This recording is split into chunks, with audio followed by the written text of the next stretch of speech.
Welcome to Whiteboard Entrepreneur, and let's talk about what is keyword gap analysis today.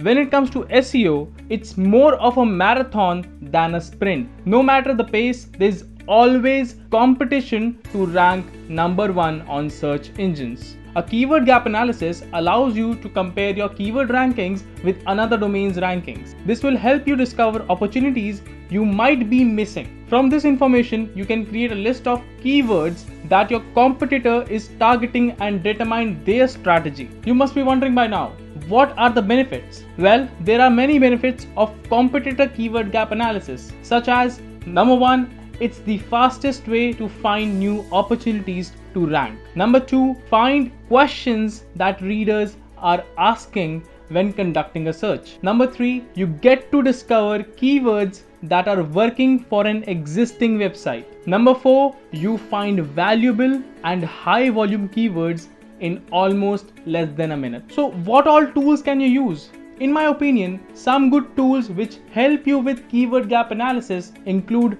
SEMrush, SERPstats, and Ahref. Links for each are given in the description and in the cards as well. With that, I hope this video was helpful to you. Be sure to hit that like button and subscribe for future updates.